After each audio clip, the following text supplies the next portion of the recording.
नमस्कार मित्रों, मेरे स्पिरिचुअल कनेक्ट पर आप सभी लोगों का हार्दिक अभिनंदन है। मित्रों, आज मैं आप लोगों को नारद भक्ति सूत्र में सूत्र नंबर 53 को बताऊंगी, तो उसको ध्यान से सुनिए। और आप लोगों से एक अनुरोध है मित्रों, यदि मेरे स्पिरिचुअल कनेक्ट को सब्सक्राइब ना किया हो तो सब्सक्राइब कर लीजिए और ज़्यादा से ज़्यादा लोगों को शेयर भी कीजिए मित्रों। तो चलिए शुरू करते हैं सूत्र नंबर 53 के बारे में।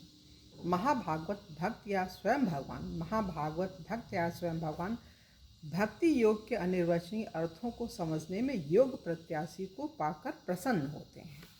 कृष्ण भावनामृत में ज्ञान का प्रसार एक अर्थ में बहुत सीधी पद्धति है। श्रील प्रभुपाद उस शिष्य की कहानी की निंदा करते थे जिसने कहा था कि उसे अपने गुरु से ज्ञान प्राप्ति बिजली का झटका लगने के समान विधि द्वारा हुई थी।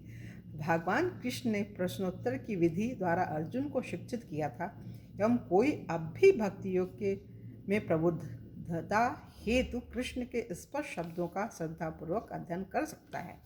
अतएव सदा की तरह भक्ति योग की शिक्षाओं को प्राप्त करने की विधि गुरु की सेवा, उनसे जिज्ञासा एवं उनके परंपरा निर्देशों का श्रवण है। और यद्यपि भक्ति योग का विज्ञान सीखना ज्ञान का साधारण प्रसार नहीं है, जैसा कि अध्यापक द्वारा श्यामपट पर अध्याय लिखने तथा उसके छात्रों द्वारा उन्हें अपनी पुस्तक में उतार लेने में होता है।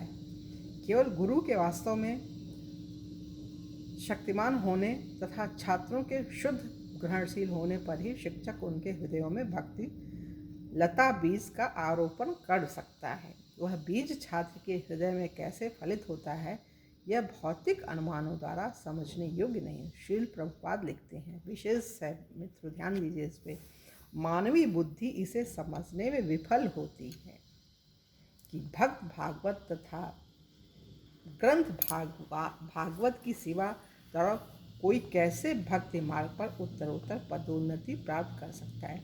परंतु वास्तव में ये उन देवर्षि नारद द्वारा वर्णित तथ्य हैं जो अपने पूर्व जन्म में एक दासी पुत्र थे। यद्यपि गुरु शिष्य संबंध सूक्ष्म है, तथापि दोनों व्यक्तियों की निर्दिष्ट योग्यताओं द्वारा इसे समझा जा सकता है। उदाहरण के रूप में, यद्यपि नारद एक छोटे बालक थे, तथापि उनके घर आने वाले भक्ति वेदांत ऋषियों ने उन्हें उपयुक्त पात्र जानकर उन्हें आशीर्वाद दिया। नारद इस घटना का स्मरण करते हैं। यद्यपि वे स्वभाव से समदर्शी थे, उन वेदांत के पालनकर्ताओं ने मुझे अपनी अहैतुकी कृपा का आशीर्वाद दिया। जहाँ तक मेरा प्रश्न था, मैं आत्मसंयमी था तथा बालक होते हुए भी खेल कूद के प्रति अनासक्त था। इसके साथ साथ मैं उपद्रवी नहीं था और आवश्यकता से अधिक नहीं बोलता था। नैमिषारण्य के ऋषियों ने भी वक्ता सूत गोस्वामी की इसी प्रकार प्रशंसा की थी।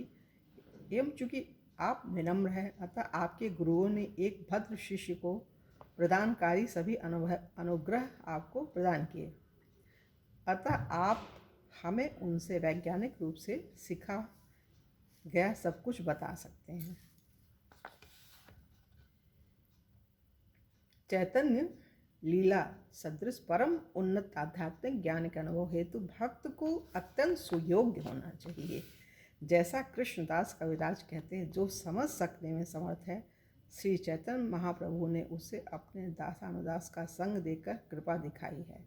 चैतन्य महाप्रभु द्वारा रामानंद राय को प्रसारित आध्यात्मिक ज्ञान भौतिक दृष्टि की परिधि में से इतना पूर्ण रूपेण परे था कि चैतन्य महाप्रभु ने कहा कि केवल एक पागल ही इसे समझ सकता है। चैतन्य महाप्रभु ने रामानंद के प्रति रहस्य ज्ञापन किया, कृपया इसे निश्चित जानो कि मेरे पास तुमसे छुपाने योग्य कुछ भी नहीं है। यदि मैं किसी वस्तु को तुमसे छिपाना भी चाहूँ तो तुम इतने उन्नत भक्त हो कि तुम मेरे समस्त रहस्यों को समझ सकते हो। तुम्हारे प्रति मेरे द्वारा रहस्य उद्घाटित तथा भौतिकवादी लोगों द्वारा समझे नहीं जा सकते। जब वे इसे सुनेंगे तो वे बस मुझ पर हंसेंगे। तुम स्वयं इसे समझ सकते हो तथा अपने तक ही रख सकते हो।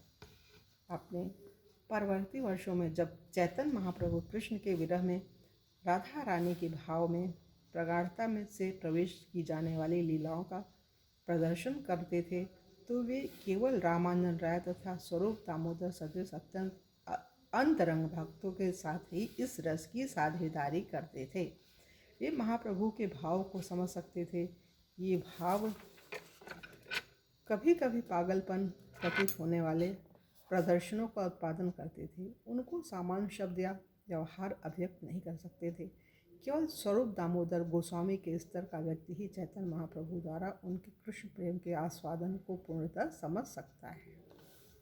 इस सूत्र में नारद मुनि का तात्पर्य है कि जबकि भक्ति को शब्दों में व्यक्त नहीं किया जा सकता, उसके सार का एक महात्मा के हर्षोन्मादी लक्षणों द्वारा प्रकाश हो सकता है तथा अन्य महात्माओं द्वारा उसे सराहा जा सकता है। जब चैतन्य महाप्रभु परमालत भाव का अनुभव करते किंतु आसपास भक्तगण उपस्थित होते तो वे परमालाद प्रेम के बाह्य प्रकाशों को संयमित करने का प्रयास करते थे। उदाहरण के लिए जब चैतन्य महाप्रभु पहली बार रामानंद राय से मिले तो उन्होंने उनका आलिंगन किया। एक कृष्ण व गोपियों का परमलाभपूर्ण प्रेम से अभिभूत होकर वे अचेतन प्राय हो गए। किंतु कुछ रूढ़िबद्ध कर्मकांडी ब्राह्मण उस समय उपस्थित थे और उन्होंने महाप्रभु तथा रामानंद के मत पारस्परिक क्रिया के औचित्य पर संदेह किया। कृष्णदास कविराज के अनुसार जब ब्राह्मण जन श्री चैतन्य महाप्रभु तथा रामानंद राय की क्रियाओं के विषय में इस प्रकार सोच रहे थे तो चैतन्य महाप्रभु ने ब्राह्मणों को ताका और अपने दिव्य भावों का स्मरण कर लिया। हमें यह नहीं सोचना चाहिए कि केवल निर्धारित संख्या के अंतरंग भक्तगण ही भक्ति शक्ति को पा सकते हैं और हम स्पष्टतः उन निर्वाचित भक्तों में से नहीं हैं। आचार्यगण हमें परामर्श देते हैं कि यदि हम संघर्षरत रहें तो एक दिन हम में से प्रत्येक अपनी आदि गुप्त सुप्त कृष्ण भावना को अनावृत कर सकता है। इसके अतिरिक्त चैतन्य महाप्रभु ने अत्यंत उदारता से अंतरंग भागवत प्रेम का विवरण करके पिछले सभी आचार्यों भक्तों और अवतारों को मात कर दिया।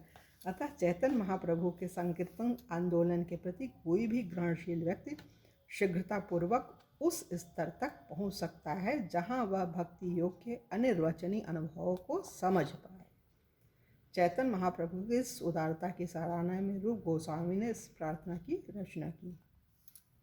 मैं उन भगवान श्री कृष्ण चैतन्य के प्रति सादर प्रणाम करता हूँ जो किसी भी अन्य अवतार यहाँ तक कि स्वयं कृष्ण से भी अधिक उदार हैं, क्योंकि वे उस निधि का मुक्त वितरण कर रहे हैं जो कभी किसी के द्वारा प्रदान नहीं की गई कृष्ण शुद्ध कृष्ण प्रेम। ये भगवान की भक्ति है मित्रों। तो ये तो भगवान जिसको देना चाहेंगे उसी को दे सकते हैं, लेकिन प्रार्थना है प्रभु सबको अपनी भक्ति दीजिए, अपने शरण में लीजिए।